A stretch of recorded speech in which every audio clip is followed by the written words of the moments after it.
Downtown, Petco Park, a new beginning, let's go. Started back rocking the brown. Ever since we've been knocking them down. Baby said she wanna go to the game. Taught her how to say Padres gang. Started back rocking the brown.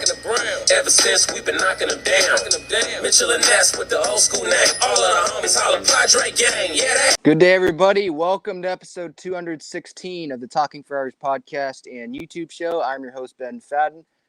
Just right off the bat here, my computer, my laptop is not working, so I am on my mobile device again, so I apologize if the background looks a little different, if the audio isn't amazing. I'm not using my mic. I'm just using my headphones, my earbuds, so hopefully you bear with me here, but this is episode 216, like I said. Really good episode today. Padres, they took 2 out of 3 against the Nationals.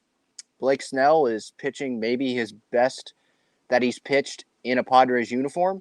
Friday night's news, Friday afternoon's news that we received regarding the star shortstop of our team wasn't great, but these guys battled through it, and they took 2 out of 3. They won a series that they should have won, right? That's the big takeaway. And I believe if Milwaukee loses today, they're going to be 2 games up on them for the final wild card spot. So room it's going to be gained if Milwaukee can lose today. And even if they don't, they're going to still be 1 game up on them for that 3rd wild card spot. I believe if the Phillies lose today, then the Padres would be also ahead of them, so they'd be the 2nd wild card. The Phillies are down 6-0 right now to the Mets, so it looks like they're going to lose that game. But we got a lot coming up in this episode. The 3 Nationals-Padres games, obviously more Tatis talk. If you have any questions, any comments, feel free to leave them in the chat. You can support the channel using the Super Chat button and the Super Thanks button for regular videos. Just a quick reminder, a breakdown on the Bob Melvin ejection from last night. That is available on this YouTube channel, so you can check that out whenever you want to. We'll get into Thursday's game, We'll get into yesterday's, Saturday's game. Obviously, I want to start with today's game because that game just happened. You know, it's 1 o'clock essentially right now, and the Padres are already done with their series for the weekend. So, kind of have the night to do whatever you want. We'll start with today's game. Obviously, plenty of Tatis talk to come. As for today, it was a tremendous win for this Padres team, I thought. Blake Snell pitched amazingly well. And I said it on the pregame show. He had pitched his last, 4 starts. I think he gave up 1 or less runs in all those starts. He's pitching amazing. Today, what I thought stood out was the fastball up, the breaking ball. Holy cow, when it is working, that's one of the best breaking balls in the entire league. And obviously, he's not facing the Dodgers lineup or anything, but they're still major league hitters. Still struck out Luke Voit twice. Just gassed some guys up with the fastball. He ends up going 6 innings today, didn't give up any runs, didn't walk anyone. And a couple starts ago, he didn't walk anyone. So I'm really liking this trend. When Blake has been on and he's been at his best, he's literally not walking anyone. He has no walks, or it's 1 walk. Struck out 10 today. And don't look at the ERA right now. 3.66. He's pitching like a guy with the ERA at 2 right now. That's how good he's been. And then Nick Martinez came in, didn't give up any runs, 2 innings. Robert Suarez didn't give up any runs in his inning of work in that 9th inning. Game was pretty much over by then. The Peacock broadcast, I thought it was actually pretty good, pretty funny. Having Mud there definitely helped, I thought. But it's just a good day overall, a good series. And the Padres won today 6-0, as I said. Props to Will Myers. He's been sitting the bench, and because Grisham's been in center. But props to him. He got his chance today. He drove in Cronenworth in the 2nd with his double. Excuse me. And then in the 6th, he drove in Grisham after the center fielder couldn't see the ball, dropped the fly ball to center, and Myers took advantage of that with Grisham on 2nd, drove him in. That made it 4-0. That was his hits were sandwiched. Manny Manny and Drury's hits were sandwiched in between the Myers doubles. But yeah, in the third, Manny singled on a line drive to left. Drury grounded out, but a run scored, made it 3-0. And then the Myers single to left, scoring Grisham, made it 4-0. And then the Padres tacked on a couple more runs on that throwing out by Maikel Franco, I think it's how you say his name, the former Philly in the 9th inning. Man, I was laughing at that play. Like, he was trying to be Manny. I have no idea what was going on there. The clip's posted on the Talking Friars Twitter. But holy cow, like, he fielded it, was on his knees, and then he's already, like, facing second base, and then he, like, spins on his knees, like, does a full 360 just to throw it back to second base at a weird angle, totally airmails the guy at second base, and so 2 free runs score for the Padres. They didn't need them, but obviously you take them, and the Padres now have 65 wins on the year, and they are a little more comfortable in the wild card spot right now, in that second wild card spot. Again, by the time the day is over, the wild card spots could change. So if you're listening to this on replay, the podcast or whatever, just go look up the standings. But I thought, Blake Snell, every start, he is just making me believe in him more and more and more. And I know the season doesn't end today, obviously, but if it did, it would be hard for me to say that Blake Snell isn't the number one starter and starting game 1 of a wild card series. That's how good he's been. He's probably their best starter in this rotation right now. Who would you go with? Probably him, Darvish, and then Musgrove? Like those 3 guys in a wild card series? Like, sign me up for that.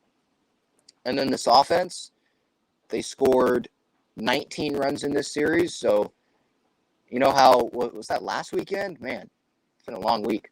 Last weekend, I think, against the Dodgers at home or at Dodger Stadium, the Dodgers hung 20 runs on him. Well, the Padres essentially did that here to the Nationals, so that was good to see. Already went through Snell a lot already today, but just a very, very encouraging win today by the Padres. Yeah, yesterday, and we can move to yesterday and that loss, but Friday's win was very encouraging as well after the Fernando move. Or the Fernando, not move. He's suspended, obviously. That's what I meant by the move, the suspension move, Oh, by the way, I just saw this. Yeah, I see this in the chat. The Tampa Bay Rays are throwing a perfect game right now. They're up 4-0 to the Orioles. And who's pitching? Rasmussen? Drew Rasmussen. 27 years old, a 2.73 ERA this year. He's throwing a perfect game right now. 3 outs away from a perfect game. So I'll keep tabs on that. I know this is a Padres podcast, but hey, when someone's throwing a perfect game, that's obviously harder to do than a no-hitter, and it's very rare. When was the last perfect game? Because I know there were a ton of no-hitters last year. But for there to be a perfect game, I mean, that's obviously historic. Or will be historic. Have the Rays had a perfect game before? I feel like they've had a no-hitter. But a perfect game, I doubt it. Anyway, let's get back to talking about the Padres, because that's probably what you guys care about. So, moving on to yesterday's game. Padres lost this one 4-3. I was at the UFC fights. It's disappointing that Dominic Cruz lost.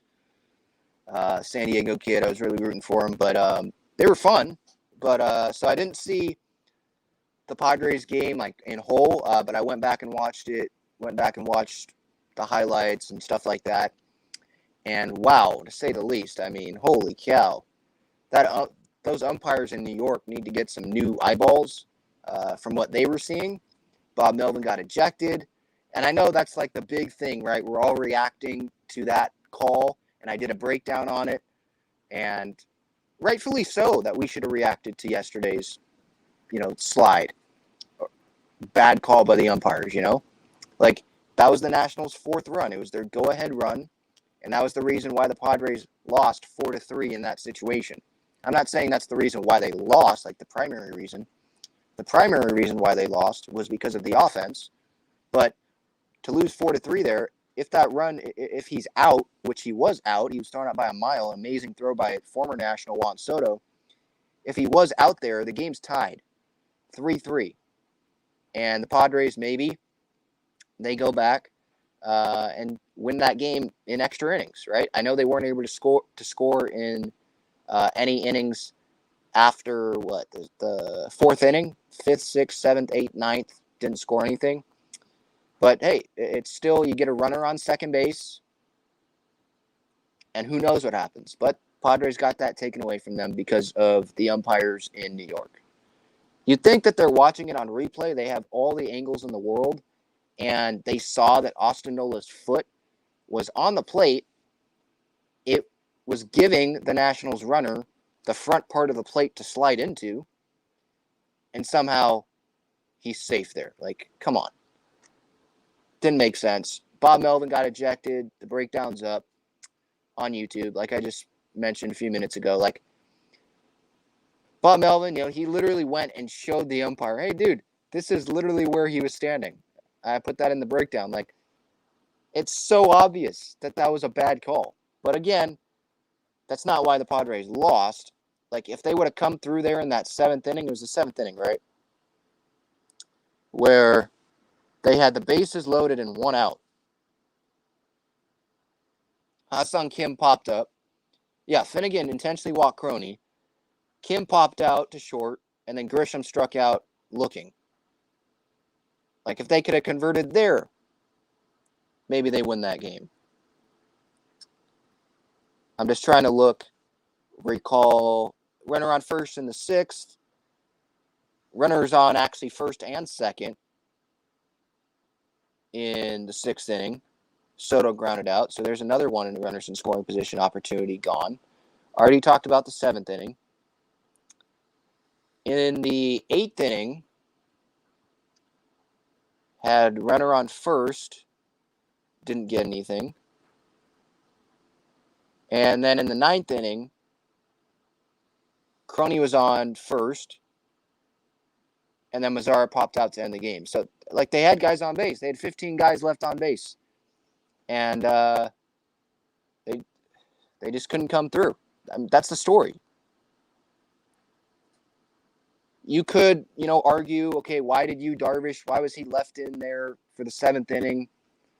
But, like, I mean, he was under 90 pitches. I went back and watched that, and just to make sure I knew, like, what the situation was going into that 7th inning before he gave up those 2 home runs there to tie it 3-3.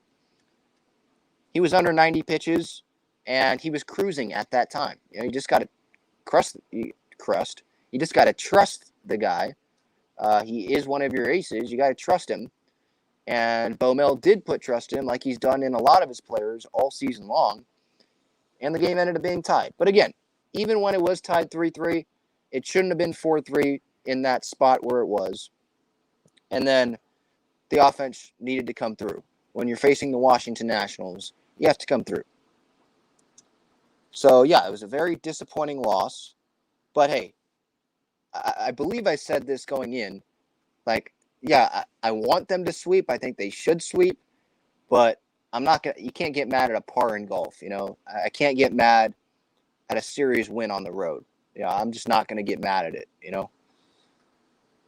I do see someone in the chat here says that, the perfect game's over. What happened? Top 9.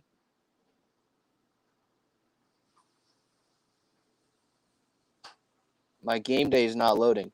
Was it Jorge Mateo? No way. Jorge Mateo got it? The former Padre?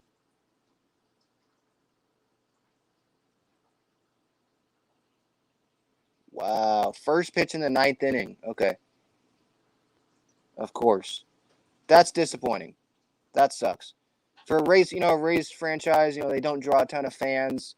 They have the low payroll. Of course. Yeah, the former Padre, Jorge Mateo, doubled on a grounder to left field. Dang. Of course. Mateo's been playing well with the Orioles, too. Seems like he's playing like every day at like shortstop or somewhere in the infield. He's hit 11 bombs this year. Where the heck was that with the Padres? I mean, the average, the OPS aren't great, but where was that power? It seems like he's getting a chance with Baltimore, so I guess I'm happy for him. Because he was playing the outfield, right, with the Padres? Backing up Manuel Margot. Those were days I don't miss. So, yeah, that's unfortunate for the Rays there. But, again, this isn't a Rays podcast. So, we talked about Saturday. Yeah, that was frustrating. But, again, I'm not going to get mad at a series win. Padres are now 65-52, I believe.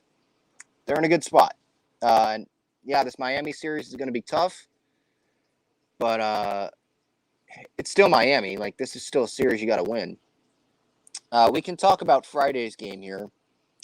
Obviously, Friday's game was a great game to watch, right? I didn't watch a ton of it, if I'm being honest, because guess what? We were all focused on the Fernando Tatis Jr. news, the very disappointing news. And we're going to get a lot more into it here after we talk about Friday's game. Because more stuff has come out. I love the players' responses after the game on Friday in the clubhouse. So we'll get more into that. But Friday's game, Padres won 10-5. A lot of scoring here.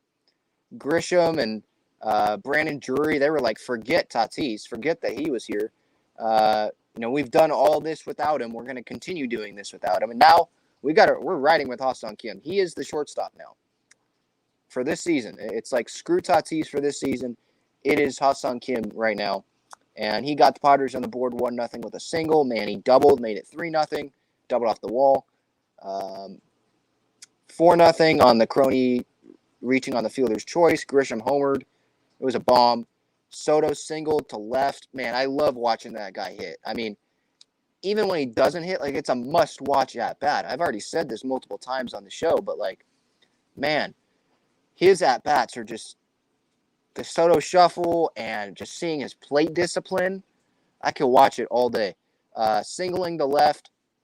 They were talking about on the Peacock broadcast today.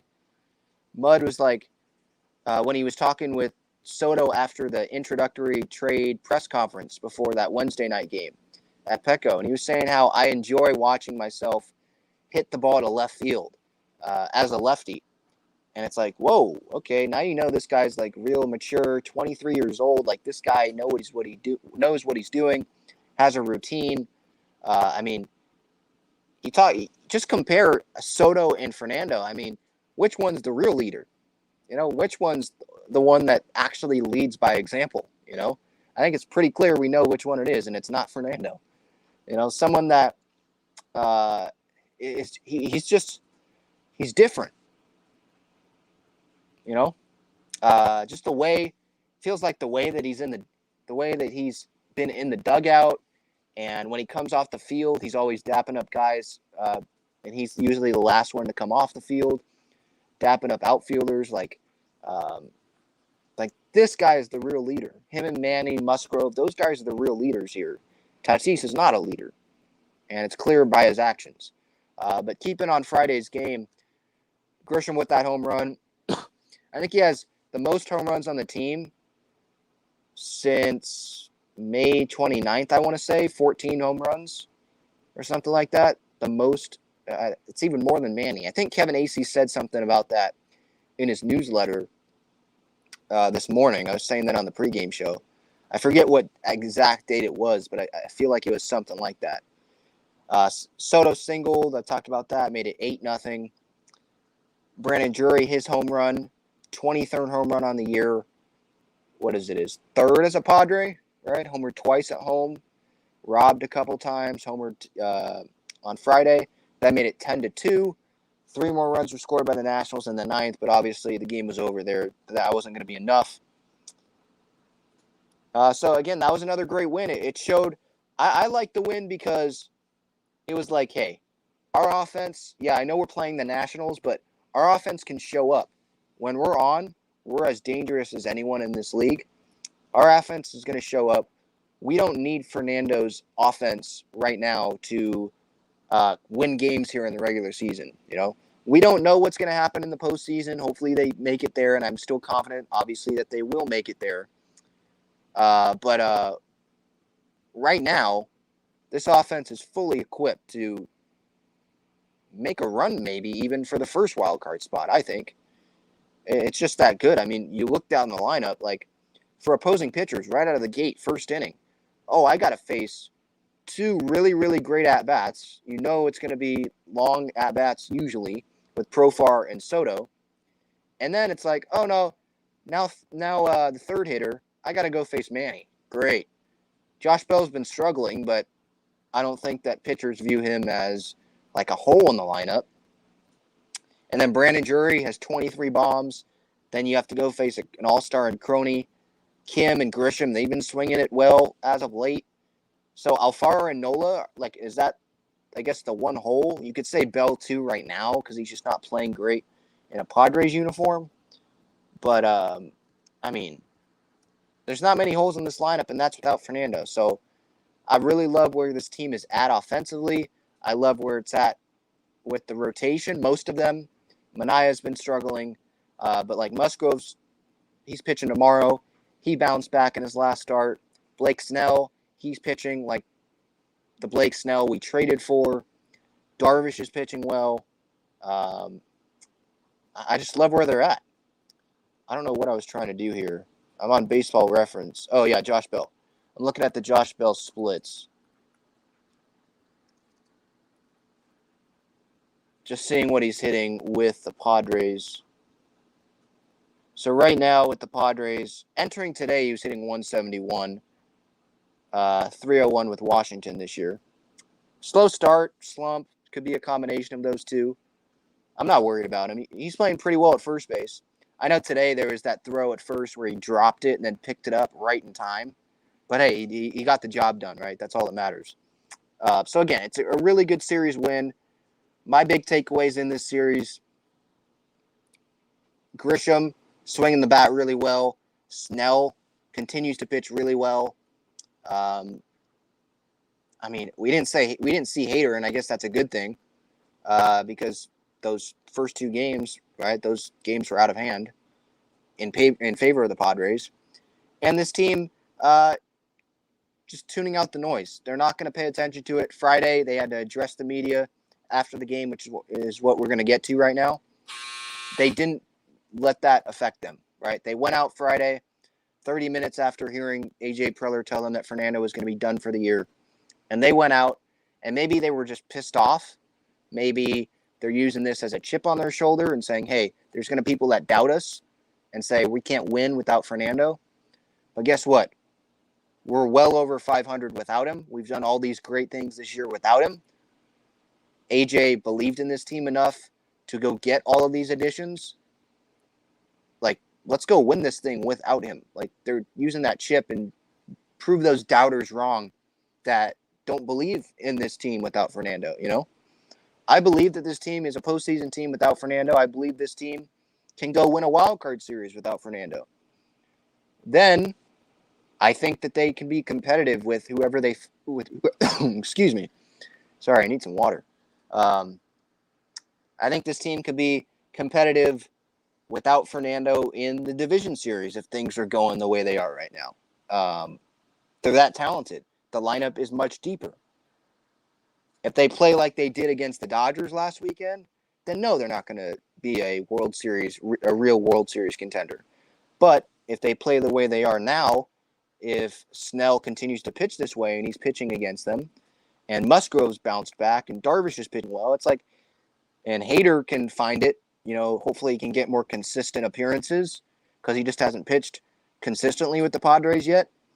Things are going to turn around here, and things, well, not turn around because they're going well right now. But my point is the Padres they're going to be a really, really tough out in the postseason, I think. So I still believe in this team. Now getting to the Tatis stuff, I want to check the chat here. Sorry, I haven't been checking the chat. I need to get better at that.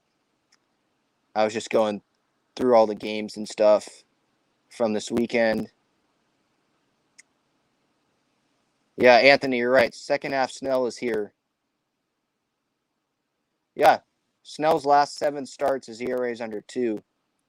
Yeah, and I loved having Mud as well on Peacock. I agree. Anthony says my mic is crackling a bit. Hopefully it's fine right now. Is it good? Let me know in the chat if it's good, and I'll keep reading comments while you do that.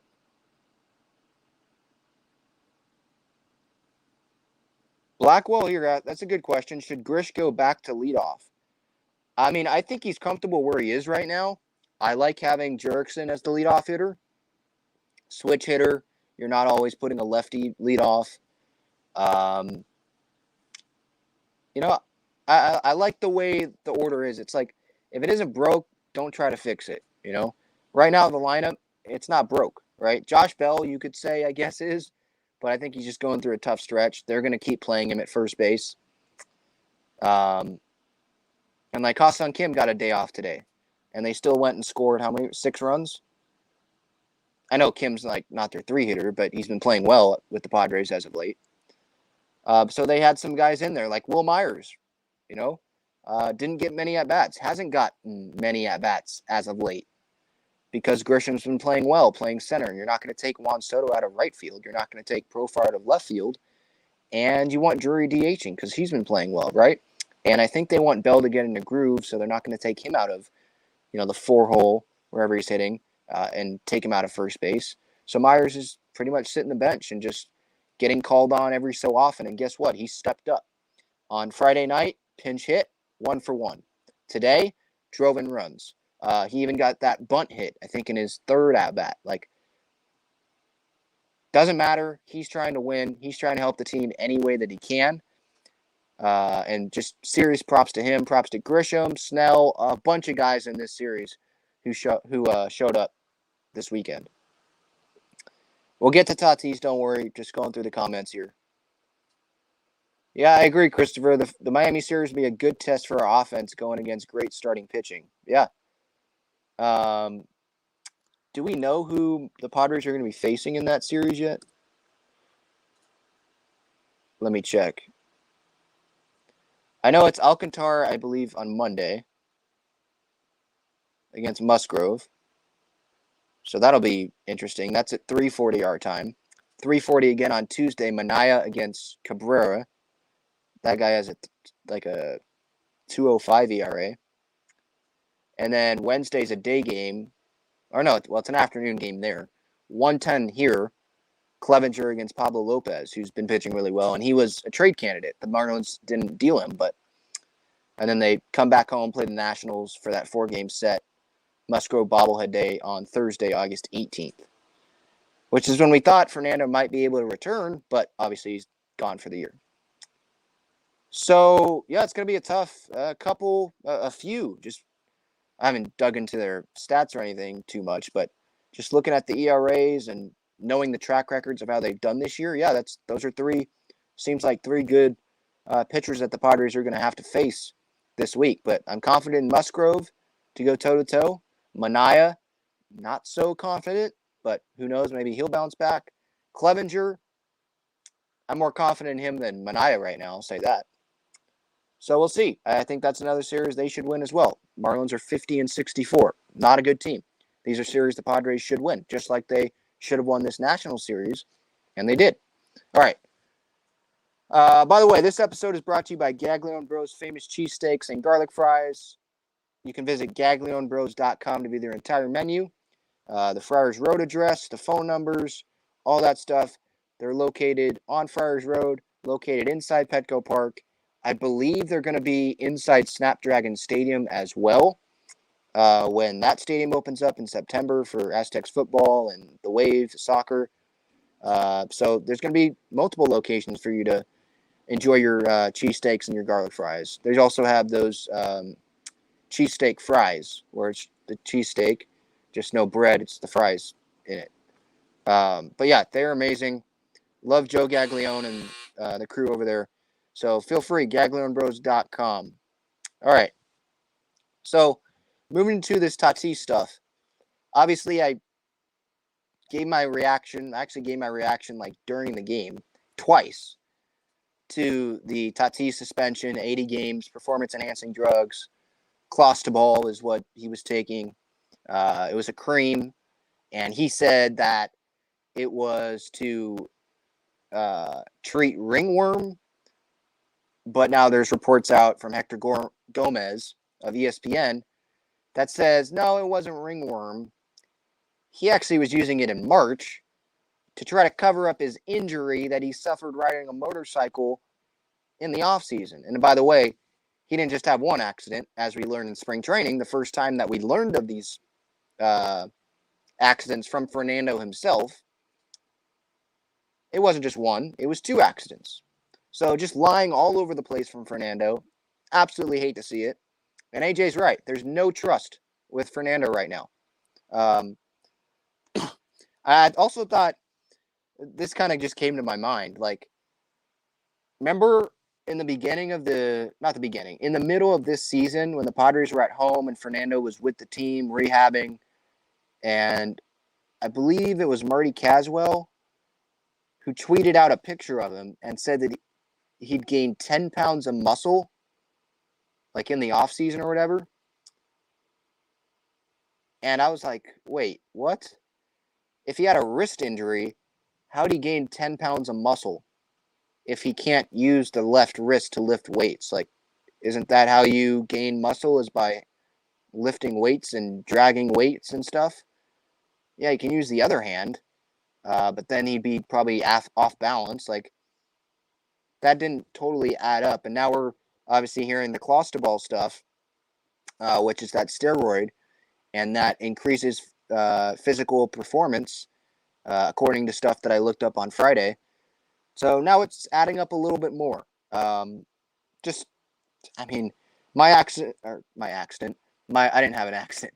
My reaction on Friday was disappointing. I was disappointed in Fernando, obviously. It's embarrassing for Fernando. And to be honest, I think it's pretty stupid. Well, maybe not stupid, because I know the players, they have to speak to the media. That's just in their contract. But I think that it sucks that they learn the news a half hour before the Friday game, and then after the game, they have to go on camera and speak about what their teammate did. But Fernando just gets to sit on his couch, write up a statement, which is a lie, it seems like, by the way. And he doesn't have to speak to reporters. He doesn't have to answer questions that reporters have. He just gets to write up this statement that's probably a lie. Oh, ringworm. I was treating ringworm. Well, no, you were trying to hide the accident. You took a cream, tried to hide your motorcycle accident. One, you didn't tell the Padres till you got to spring training. You were quoted, I believe, by Hector Gomez or someone in the DR during the offseason saying that there was no accident and that the media was lying about it. Like, how much more lying are we going to allow this dude to do? And most Padre fans, we're not allowing him to lie. We know he's lying, but it's not a good look, dude. You're supposed to be the face of baseball here. And the face of baseball and all these kids look up to you. Someone that's in that position, that's not a good look for them to be lying all over the place. Like, own up to it. You were on a motorcycle. You had multiple accidents. When you were asked by a reporter, when was the accident? Which one? And then you said, when the reporters were reporting it. So you didn't even want to tell us when it literally happened. Like, it's just so weird. Like, just own up to it, man. You know you're going to be out. You know that you're the one that screwed up. So own up to it. You're just digging yourself a deeper hole here by continuing to lie. You know, yeah, you're right, Wolfpack. Fool me once, but fool me twice scenario. Yeah. Hang on. I want to pull this up. Tatis, when he said that there was no accident. Like, I'm pretty sure.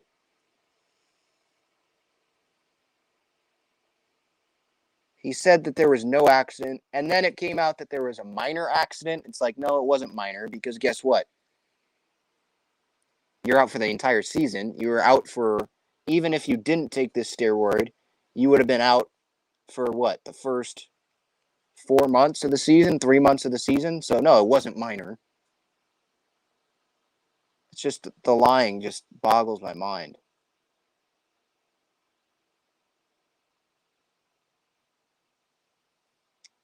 Yeah, here we go. Denies reports. Found it. Okay. Because I don't want people to forget this. Like, this is, like, it's just so much lying. The lying dates back to when he tried to deny the accident. And then there were pictures that came out of Tatis being in a wrist brace, on his left hand, remember? Okay, my Wi-Fi is not loading here. Here we go.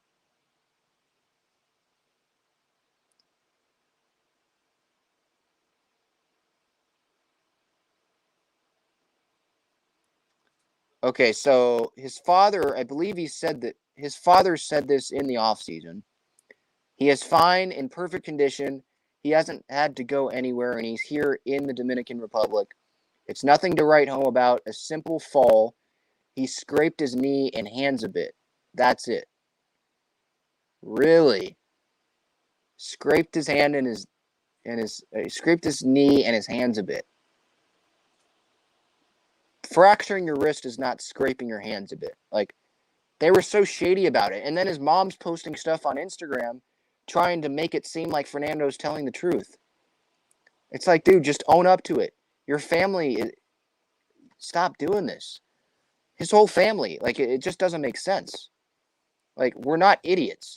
It feels like he thinks, or his representation, whoever told him to write that statement about ringworm, oh no, let's take a picture of your rash on your neck and that'll make it believable. We'll definitely believe you. You knew the report. You have to know, these days everything gets out.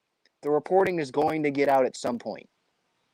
And guess what? It got out. Hector Gomez, who's been pretty much right about everything about Tatis in the DR. He's a big Dominican Republic reporter. And he says that he started using the cream in March. I think tested positive for it in March to try to hide the motorcycle accident in the DR. And it's not one accident. There were 2 accidents. So that's what also pisses me off. It's just the lying. All of this lying.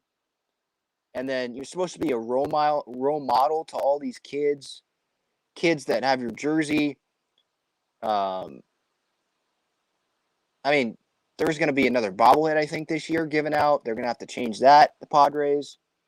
There was a bobblehead last year given out, right? Or at the beginning of this year.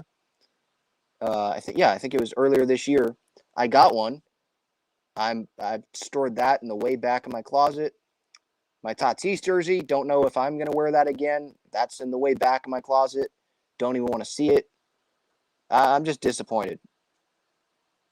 Like, we tried to give him a pass, right? We tried to give Tatis a pass with the wrist accident, right? During the offseason. We're like, oh man, this sucks.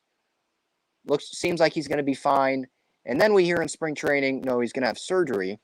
And there were multiple accidents. Now it's like, and this is the same thing with the Padres, by the way. Now they're like, okay, now trust is waning here. Don't really trust you here. And then this comes out.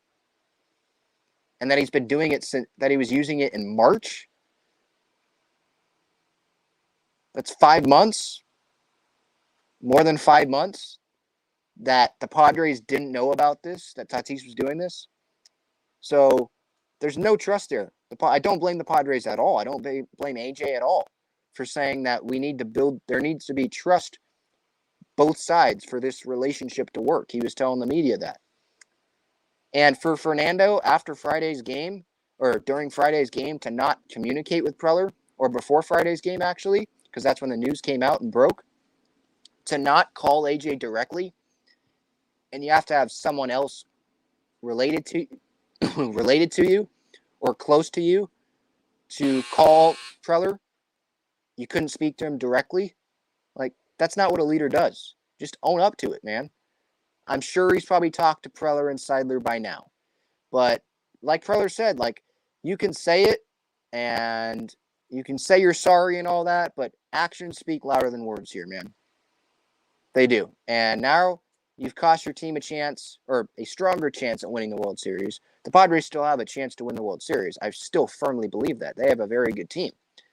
But obviously, Fernando is one of the best players in baseball when he's on the field. And I absolutely loved Clev's comments, Musgrove's comments after the game on Friday. Musgrove saying he's got to start pretty much saying, I'm not quoting, pretty much saying he's got to start showing us that he's committed and that he wants to be here. Obviously, he's not showing that he wants to be there and help the team right now. And he's got to change that. He's got to become a team player. You know, a team player, again, I don't want to get on him so hard about the motorcycle stuff, but it's the fact that he tried to lie about it. Now I can get mad at him about it. Like, he tried to hide it. And by the way, he didn't check with the Padres about this medication or anything.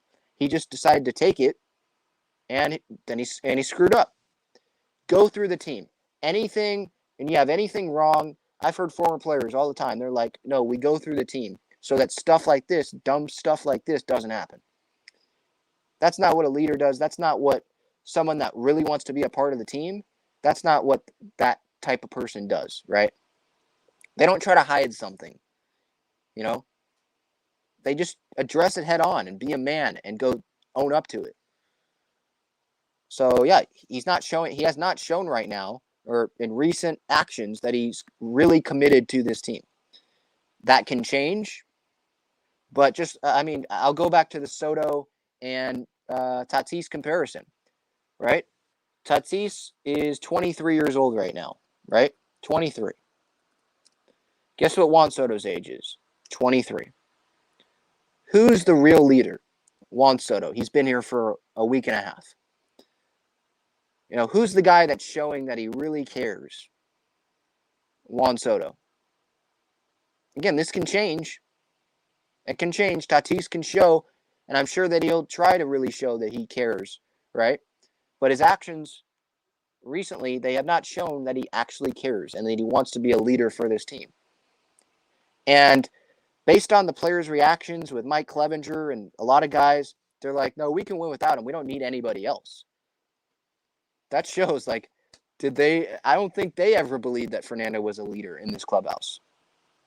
They know more than us. They know what Fernando is and, who Fernando is. They know. And like Cleb after the game, I had the clip on Twitter. It's the second time we've been disappointed in him, and you hope he grows up. And then later he said, look at this clubhouse. We don't need anybody else. It would be nice, but we don't need anybody else. We got everybody that we need. I absolutely love that mentality from Clev and from the Padres. Like, they don't need anybody else. Rally. They've done all this without Tatis. It would be great to have Tatis. And maybe we would feel, as Padre fans, or we would feel, that we're closer to the Dodgers with him. But Padre fans right now, including myself, we're pissed off at Fernando. And we're seeing this team win, and we're in a wild card spot right now. And it's like, you know what? Screw Tatis this year. Don't even think about the guy. And let's go try to win. Let's pull the Braves here and go win without our best player. Acuna got hurt playing on the field. That's another thing that's different. Like, people want to bring up the Braves comparison, and the Padres can be this year's Braves. You know how the Braves last year, they brought in guys, bats at the deadline. They won a World Series without their young star, Ronald Acuna Jr. But Acuna did it. He got hurt playing on the field and going all out on the field in Miami. Fernando got hurt riding a bicycle or a motorcycle twice in the offseason, tried to hide it up by taking an illegal steroid, didn't tell anyone about it till spring training, denied that the motorcycle accident happened in the offseason at first, and then a week before he's supposed to return, he just disappears from Frisco, and people spot him in San Diego at the airport. And we learned later that day, gone for the season, suspended. Like, come on. It's just shady stuff. You know, that's the difference. Like, and Acuna was there in the dugout, really cheering his guys on all year long when he got hurt. I'm not saying Tatis wasn't in the dugout. He was. but there's a difference there. You know, I forget was it The Athletic? It might have been The Athletic. I saw this on Twitter somewhere, where a Padres source said to whoever the writer was here, I apologize, I don't have it in front of me, but I remember reading it today.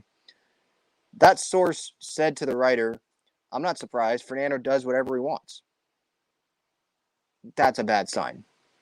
Like, I was totally, at least, I don't know about totally, I thought I had the viewpoint in the offseason that, you know, when we heard about the motorcycle accident, or that was spring training then, that, hey, you know what? He's trying to have fun. I'm going to give him a pass here. Like, I don't want him, I don't want to say, you know, that this guy restrict all the fun. He can't go back home. He has to stay in San Diego. You know, I didn't want to say that. But now he's kind of forced our hand. He's forced my hand. He's forced the Padres' hand. Like, with all the money that the Padres have invested in Fernando and with the small amount of games that he's played as a Padre, the Padres have the leverage, don't they? I think they'd have the leverage to say, hey, you're staying in San Diego this offseason, man. We're going to watch you. I'm sorry, dude. You forced our hand. We don't trust you. We literally do not trust you, and it's not our fault. It's your fault that we don't trust you. You know? So maybe they make him stay in San Diego this offseason. Like, they can say, hey, bring your family. That's fine. But you're staying here because we need to monitor you. Or they have someone or a big staff, or they have their part of their medical staff go to the DR with him for the entire offseason. Because he's too big of an investment to just allow him to go do whatever he wants to after all the lies and the way that he's let down this fan base and the organization. And Peter Seidler, who's invested millions of dollars in him. And AJ Preller, who's invested so much time in him, scouting and developing and having conversations and all that. Like, the Padres should have the right, I think, to say, hey, no, you're staying in San Diego. Or at least say, hey, no, you don't get a choice here. Our medical staff is coming to the Dominican Republic to check on you multiple times during the offseason. Or they'll just go with him, you know, because at this point, you can't trust the guy. And I'll say it again, like, the whole 10 pounds of muscle thing when he didn't have a wrist to lift weights with, you know, that was fractured. And then just the constant lies. Constant. Saying that there wasn't an injury. There wasn't anything with the motorcycle. And then his dad saying, oh, it was a minor accident, just scrapes on his knee and scrapes on his hand. Fractured wrist is not a scrape on your hand. Just hiding it. And then hearing about this in March, he was taking this to try to hide the motorcycle accident. And then asked by reporters, when was the accident? Didn't want to tell an exact date. And then he says, which accident? I'm just tired of him right now. Really. I'm just tired of him.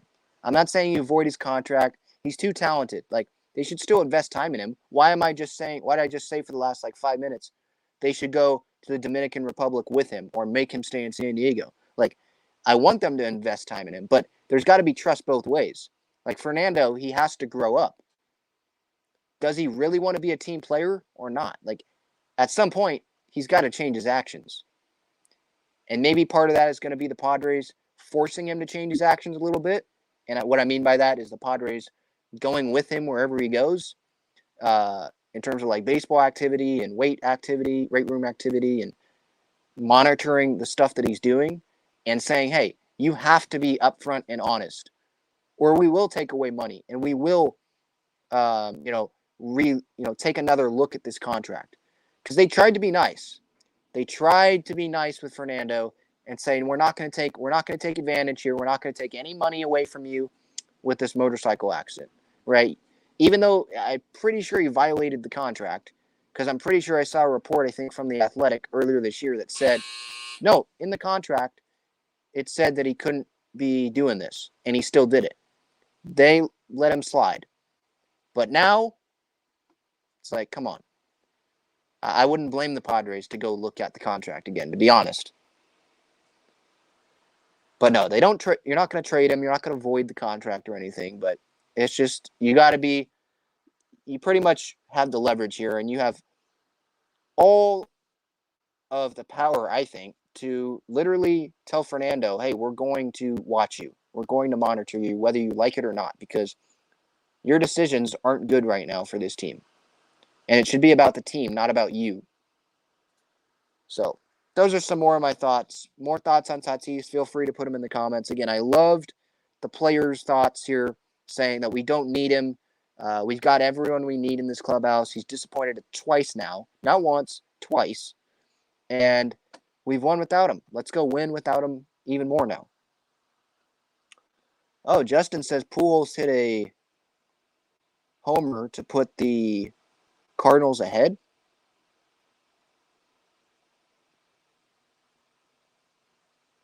Let me check that. Oh, Cardinals did win 6-3, so that's good. So I believe that means, Taylor Rogers got the loss. Love to see it. Love to see it. What that means, the Padres have a 2-game lead, I believe, now over the Brewers for that second wild card. And the Phillies should lose today to the Mets. So I think the Padres would have the second wild card. They're tied with Philly right now for the second wild card. So they'll be a half game up on Philly if Philly loses. They're losing to the Mets right now. They'll be a half game up on Philly for that second wild card. And if the season ended today, after today, then that means they would go play in Atlanta, which I'd take. I mean, I'd take any of these teams. I'm confident in the Padres that much. But again, we're still a ways away. We're still a month and a half away from the playoffs. So things could definitely change. The way the team's playing could definitely change. Our thoughts could change. So we're a long ways away.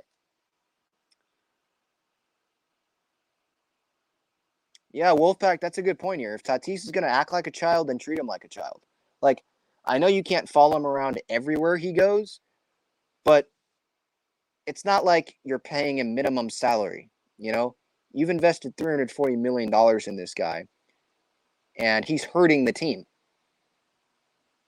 because he's an amazing talent that would help this team win games, and he, by his decisions, he has literally costed the team a better chance at winning games.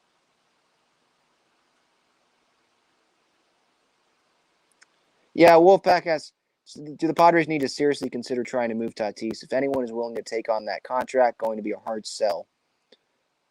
I mean, I think there are multiple teams that would be willing to take on his contract because they know that Tatis is insanely talented. And no, I don't think it's time to try to trade Tatis. He's so good. He's such a good player, such a talented player. That's why we're so mad about this, because he's so talented, but he's not a leader right now. He just makes dumb decisions, and he's lying, and it's just, why does he have to do this? You know, that's why we're mad. But just because we're mad doesn't mean that we trade him. Like, no. He's too talented. You've invested so much time and money into him. Like, this guy's still the star shortstop of the future, but he has a big asterisk next to it.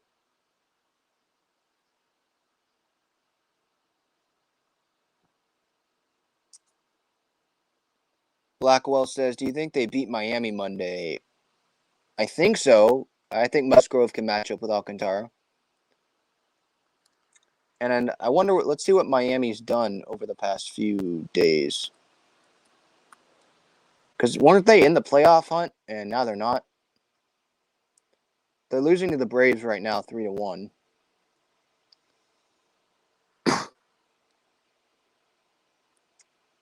Yeah, so they're about to get swept, it looks like, by the Braves in 4 games.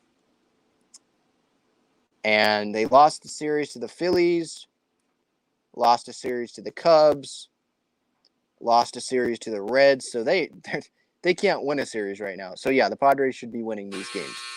They should win this series against the Marlins, definitely.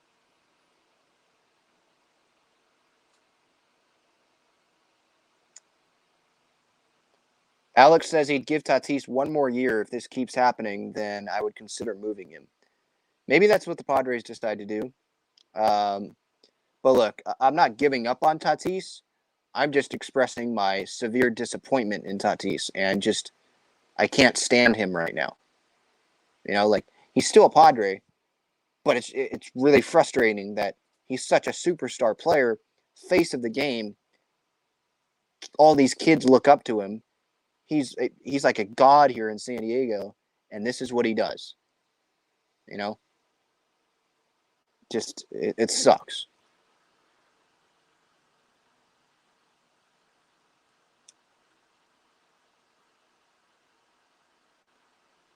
Irie says, roids or not, you don't disrespect baseball. It's a disrespect to every player that doesn't take it, that works hard in rehab to make it back, not cut corners. You're right.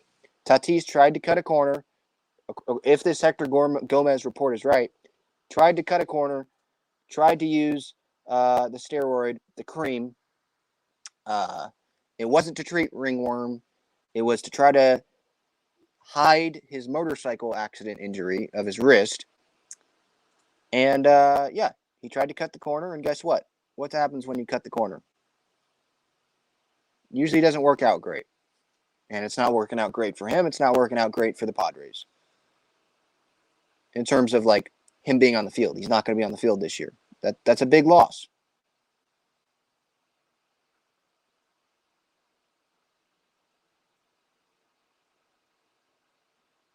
All right. I think that's going to do it.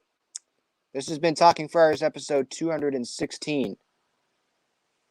I appreciate everyone for the time, the podcast audience, those on replay, those live here on YouTube. I encourage you to follow the social medias at Talking Friars, Twitter, Instagram, TikTok. I'm Ben Fadden, your host. I'll be back with the pre-games and stuff during the Miami series. Highlights and stuff at Talking Friars on Twitter. More content to come every day on this YouTube channel. See everybody. Enjoy your Sunday night.